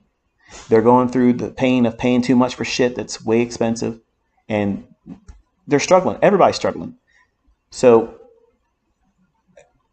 I'm very proud of Caleb to agree to this being shared, because he could have said, no, Dad, I don't want you to do that because they don't deserve it. And there it is. Okay. I would have went that route. But he feels the same pressure that all of you are feeling. He tells me, man, it's expensive. Gas and electric's gone up. I got to pay this much to drive gas, because he has to drive to another state. And it's very expensive for everyone. And he has that same thing going on right now. So he has no advantages over you. None. He has zero advantages. He's being forced to work at a job. He's not making a lot of money. That cost of living pressure that you're feeling, he's feeling it too. And he has to learn it when he gets home and on his day off. Now, tell me, don't play with that. Take that pig from her because it's going to oink, oink, and it sounds like something I don't want in the video. Don't let her out. Leave her in there. Just leave her alone. That's what I'm saying. Just stay away from her. She's going to think you're going to let her out of the kennel. This is all the stuff that usually gets cut out of a pre-recorded video. But we're live, so it is what it is. But you have the same situation and same circumstances that he has. The only advantage is I'm not going to let him fail. You have to earn yours. The work that you put into it, you're going to have to earn all of that. And when you earn it, you should feel good about it. When you understand yourself and you understand the market and how you're going to engage it, don't even invite other people in the conversation. Don't say, this is what I'm doing. Like, as soon as you start showing your results on social media, unless you're aiming to be a streamer and have a source of income like that, then okay, yeah, it makes sense that you're going to show what you're doing online.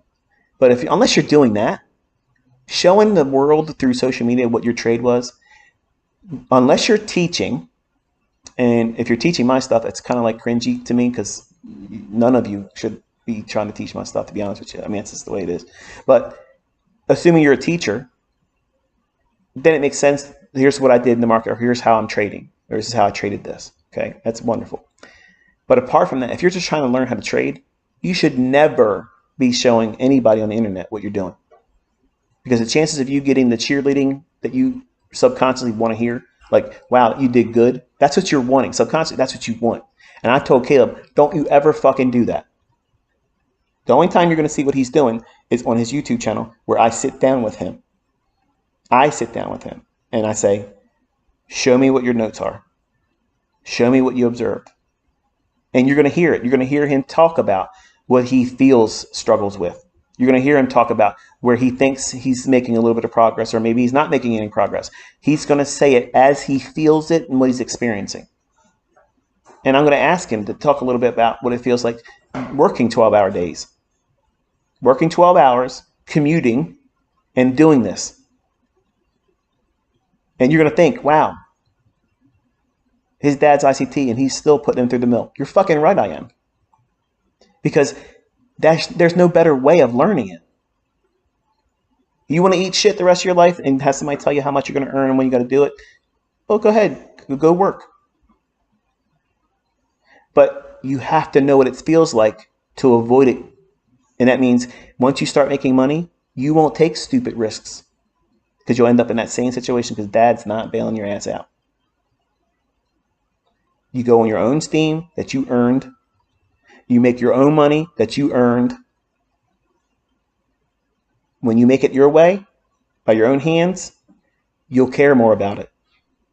You won't be frivolous with it. You won't take silly risks and over leverage. Well, I've been doing real good for the last 4 months. It's time to over leverage. It says I can do 15 contracts. So fuck it, let's do it. No. Because you don't want to end up in that same situation where you got to go back to only expecting the money that comes to you on a week-by-week basis by doing 50 plus hours a week. Doing something that you don't really want to do. That is the catalyst. See, instead of hating your job, you should be thankful you have the job because that's the motivator. It's not me talking to you. The only thing I'm doing is making you think about it. Like, yeah, if I don't really make a change today or work towards making a change, what's going to change? The date. The date on the calendar, that's what's going to change. Nothing else is changing. You're not going to move up. You're not going to move down. You might move down, might move out the door. They might do away with you. You may be fired. You may not get a promotion. Think about it. So if you made the decision to be here and learn how to do this stuff, I commend you. Because I'm not going to sugarcoat shit. I'm going to tell you just the way it is. You're not going to like it most of the times the way it's been taught to you. But this is the way it needs to be this way. It needs to be like this. Because when you earn it, your motivation and goal should be, I don't ever want to hear this motherfucker talk to me about trading or looking at price action ever again. I want to know that I know, and I ain't got to worry about listening to anybody else, least of which ICT. And I don't take that as a disrespect. That's graduation. That is graduating. When you no longer give two shits what ICT is saying because you already know what I'm going to say. You already know where the market's going to go. You already know if I was sitting in front of you and saying, watch this right here, watch this right here. You already know that. And you're already in that trade, already taking partials. You've already closed the trade. And other people are just sitting there looking at the fucking chart, staring at it. No idea what's going on. No idea where it's going. All the multiple opportunities to enter into a trade, they're clueless. And you've already ran a clinic on it. And you've done more in an hour of trading than they'll do in a whole week with a myriad of losses across the board. And you've done one trade a day and you're content and you're making people's salaries. Hello. You don't need to be cheerleaded when you know what you're doing. You don't need to ask anybody outside of you when you know what you're doing. You never go onto social media and ask for validation. That's a sign of success and maturity. Anybody that's posting stuff, unless they're an educator and they're just giving examples of it, they're literally just asking you to fill the void of something they cannot feel and get from their own accomplishments in trading. And if that didn't hit and resonate with you, listen to it again. Because that's exactly what social media has done. It's fostered this environment for people that have no reason to ever expect any clout to chase after it. And when they see somebody else that has more of it, they're going to shit on them because they think that elevates them. It doesn't. So don't even get into the fray of that. Don't even worry about it. Stay out of that. Like I told my son Caleb, don't fucking do anything on social media. Your YouTube channel is the only thing. You don't do anything on Instagram. You don't do anything on Twitter. You don't do anything on Facebook. You have one presence. It's on YouTube. Nobody can pretend to be you because they're all going to know this is the only place that you're going to speak from. It makes it easy to manage. You're not asking people's opinions. You're not asking for, hey, what do you want me to do? Fuck everybody else's opinion. The only one you need to worry about is mine. This is it. I'm the drill sergeant. You're fucking in boot camp. And this is the way it is. You're going to eat the shit I put in front of you. You're going to eat it. You're going to say, thank you. Yes, sir. Yes, sir. Yes, sir. Yes, sir. Never, no, sir. You're going to log and you're going to repeat it. And then when I tell you to do something extra, then you're going to aim for that. But you're going to continuously do everything else I told you. That's the process. That's the work. That's what every failed ICT student has never really did. And we'll see what your progress is. You're going through the same thing that he's going through. And some of you already feel the changes, already see the progress. You already think about it differently. And I'm encouraged because I see people saying, hey, I used to panic and worry about taking a trade, and now I love watching price action. It's fascinating to see what it's doing. It literally is marching to what you say, right? And it will do the same thing when you understand more. It will feel like you carry it on a leash. You're walking it. That's what it feels like. And it's hard to get surprised. And if you're not being surprised at what price is doing, what are you? You're bored. Because you know what you're waiting for. You know. You know that you know. And no one can take that from you. Once you get to that level, these live streams are going to be so much more immersive. And it'll be a whole different experience. Right now, you're just floundering around if you're brand new. And I know, but don't be discouraged. That's normal for you to feel like that. It's absolutely normal. It would be something altogether different if we weren't able to see things happening before it happened. Then it'd be like, oh yeah, it's justified. Just unplug and don't come back. But you can't say that. You're seeing things that are wonderfully illustrated, has context, has a narrative as to why it should do certain things and not do other things. And that is real mentoring. That is what it feels like to learn properly from a proper teacher, from a proper mentor with real experience. If they don't have the ability to do this, and they're not willing to do this, that's the biggest red flag to say, you know what? Have a good day. I wish you nothing but luck, but I got to go. And no, you're not having any money from me. There it is. It's done. And I'm going to get all kinds of new level hate placed against me now because people are doing what I'm making a case against today, saying that, if you're teaching, you better be able to do this. If you're not comfortable out here, and I think you can hear my tone of my voice, like I'm not hopped up on anxiety. I'm not hopped up on fear. Like I'm literally telling you what you should focus on and how the market should behave and deliver and the things to focus on and how it should start the runs, where it should reach to, all those types of things. Because it's stuff I do every single day. And some of you, because you're really, really weak, you're weak-minded and weak-hearted, you want me to trade in front of you. And that's the only thing of any benefit, is because you want to be able to copy me. And it's not a cop-out for you to say, oh, that's your excuse. No, you want to do something where you're mimicking me, and you think that is you learning how to do it. The only thing that does is if I did that for 1 week, it would create such a level of codependence in everyone that was watching it. They would never feel comfortable doing it in their own development, in their own natural progression going through the content. Any adversity after that would be enough for them to say, fuck it, I can't do it. And then you'd hate me because I wouldn't be doing live streams. When I'm promoting you as the driver, I'm just teaching you how to drive, how to navigate. And you're going to find the quickest route to where you deem success. But you got to give yourself the permission to go at the pace that you will discover is perfect for you. You don't have to rush through these lectures.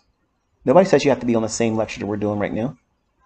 If you're panicked that you're rushing through them just to stay up to date, you're wasting so much opportunity to do it correctly. You have the benefit of watching it as if it were live. That's why I'm using the 1 minute chart.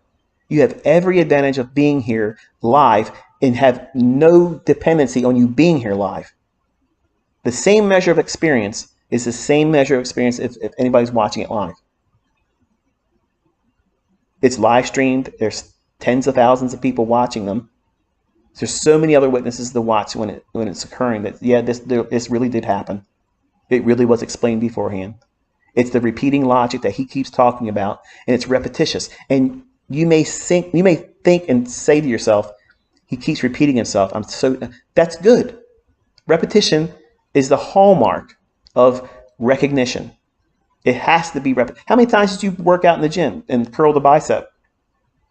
Oh, fuck this. I've already done it 10 times. I'm not going to do 4 more sets of this shit. I've already done this. You got to go through it because it's ingrained. It's in your subconscious. You don't want to be thinking about reaching for information while you're watching price. It needs to be automatic, just like that. Like when I took that trade yesterday. Automatic. I was like, oh, fuck this. I ain't worried about making the box look pretty. I know what I got to do. I got to enter an order right now because if I don't do it, it may take off and run without me. That's because I've done this for 30 years. I have done this over and over and over again. And I also know what it's like to get that, oh, it's going to do, and then sit on it and wait too long, and then it runs away.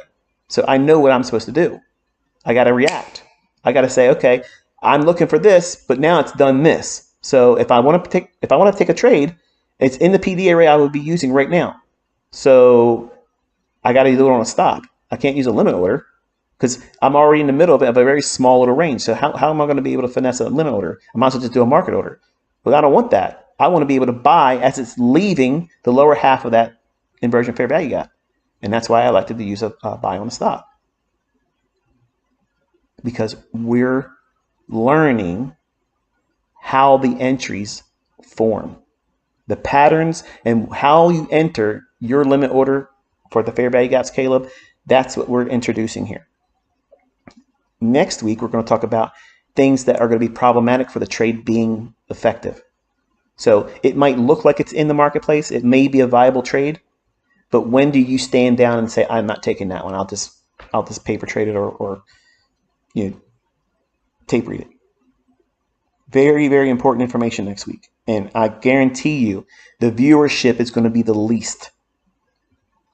It's going to be the lowest.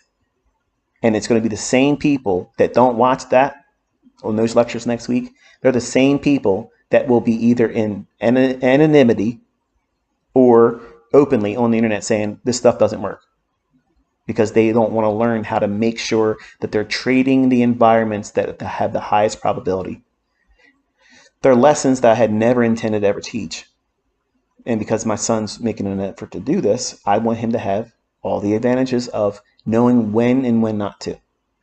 It doesn't mean it's going to be easy, but these are the things that I do that helps me focus on the best. Think about it. Wouldn't you want that information? Wouldn't you want to know what are the things that's going to be in my way that I'm going to fall a victim to? And how do I cope with that? How do I navigate that? Because these are all things that I fell victim to and blew an account with.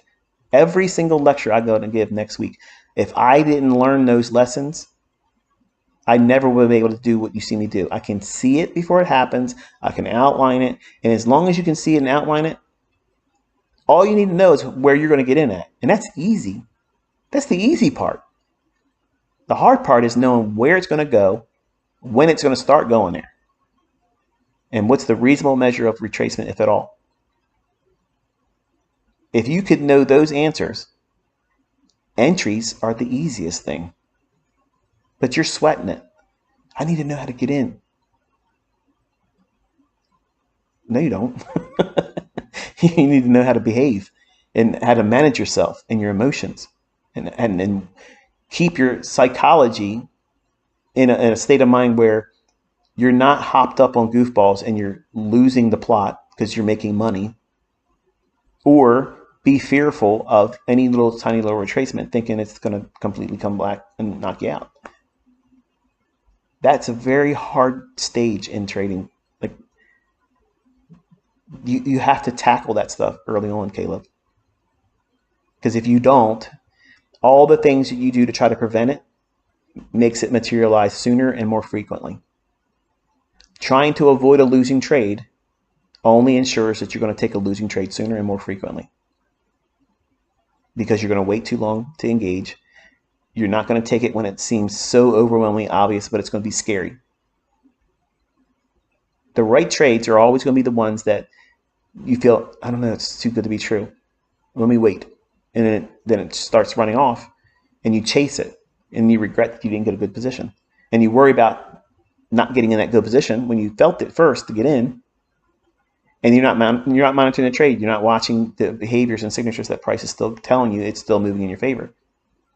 And then because it starts spooling and you've been spending so much time worrying about that you didn't do it right and enter when you should have, and you chased it, and yeah, you're in profit right now, but now you're making profit.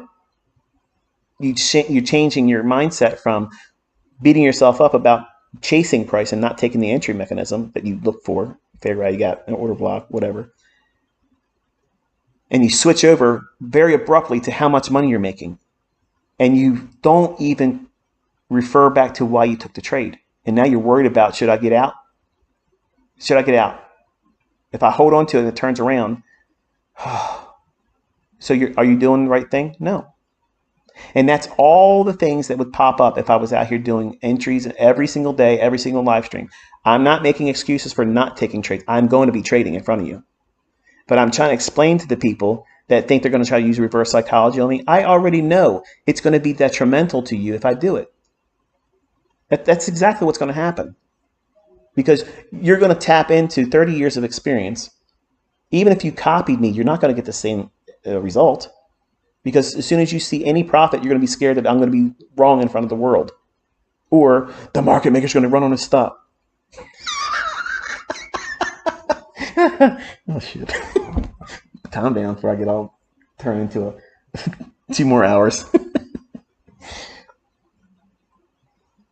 Let's just say this. We've had fun today. Okay?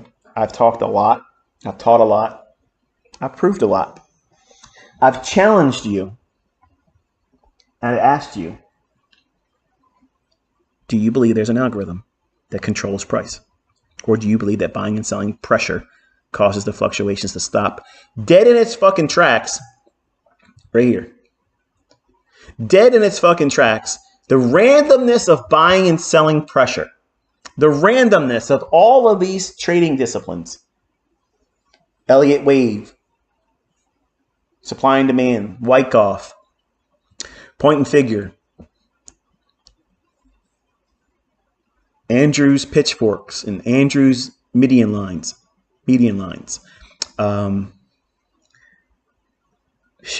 Harmonic patterns. Ratio trades. Animal patterns.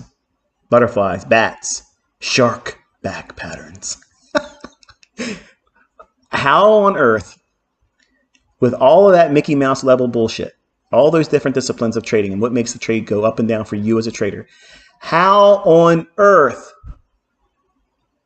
it takes more faith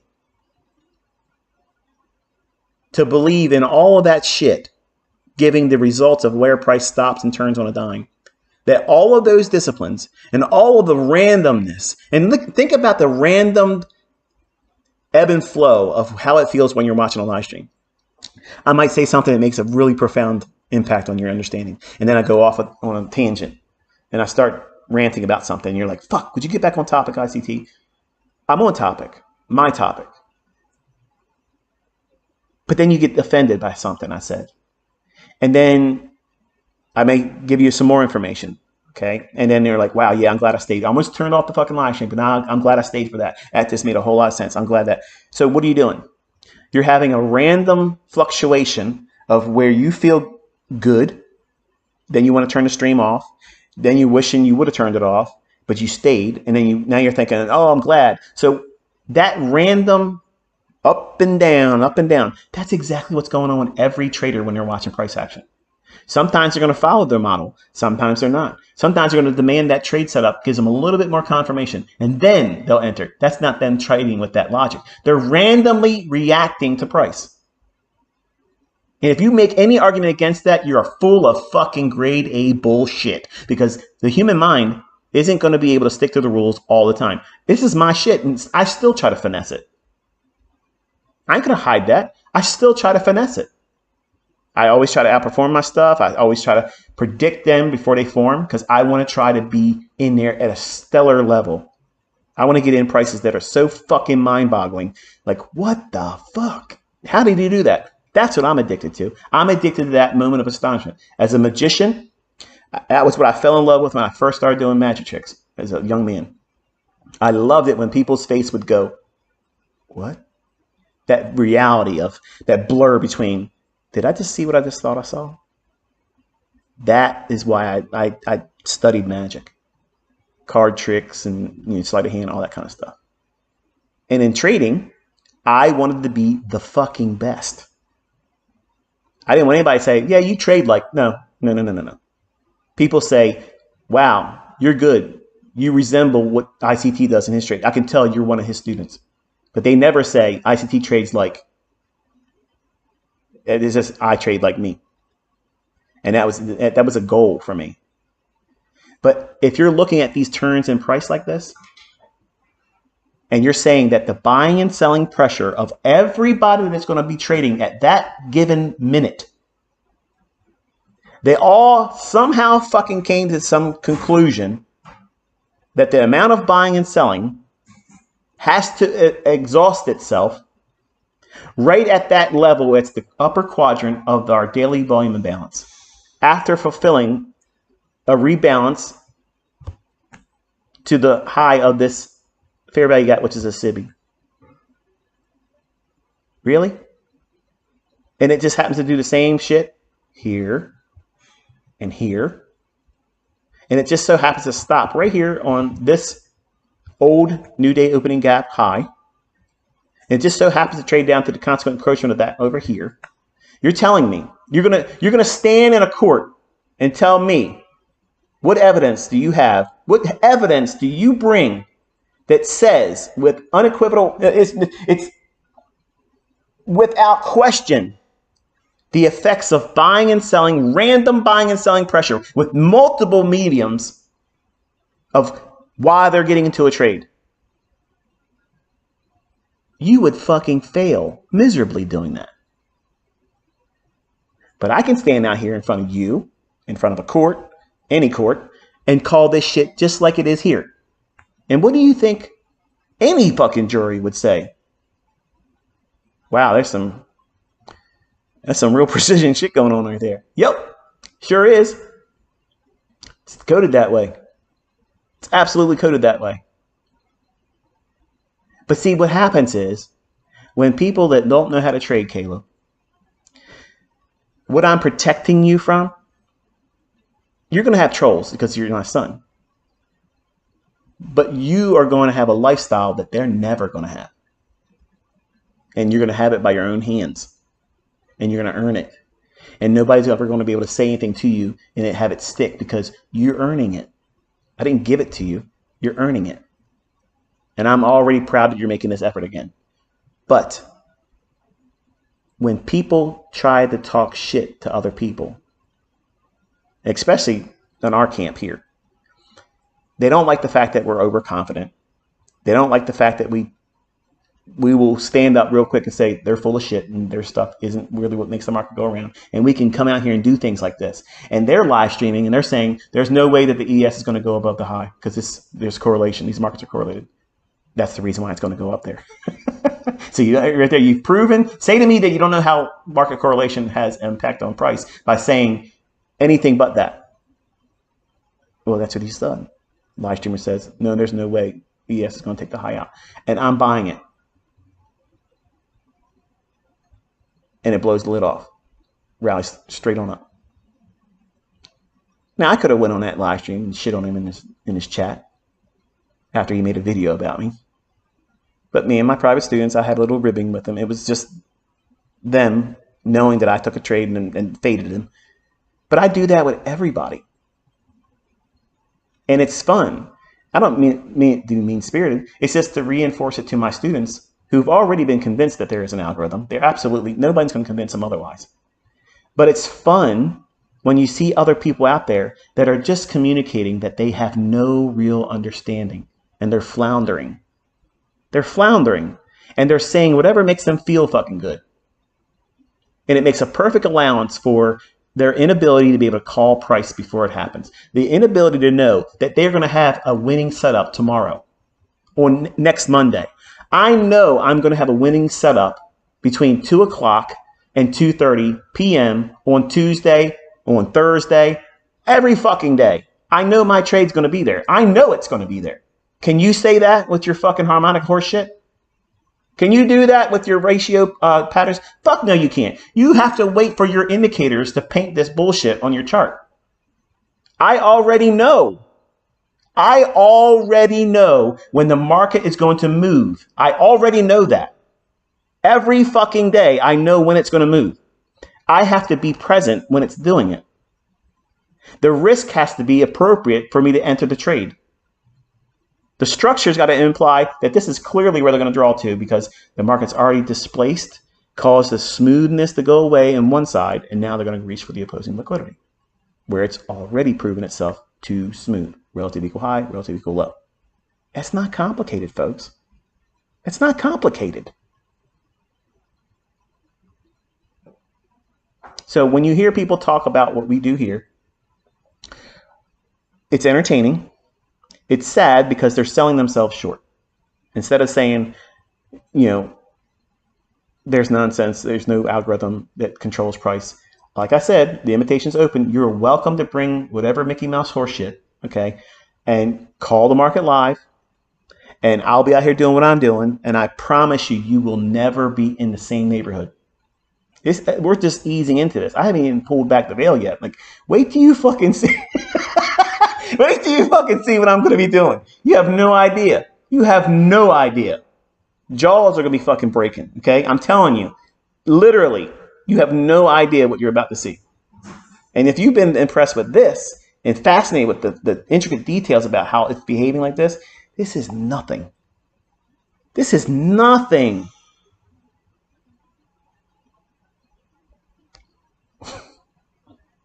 But you'll see. All right. Long goodbyes and all. That's how it is. I'm going to talk to you tomorrow, Lord willing. We'll start around 9 o'clock if I can get everything set up and the stream works with me. OBS has been fickle with me, trying to get it to find my charts when I'm trying to set it up. But I'll talk to you tomorrow, Lord willing. Until then, be safe.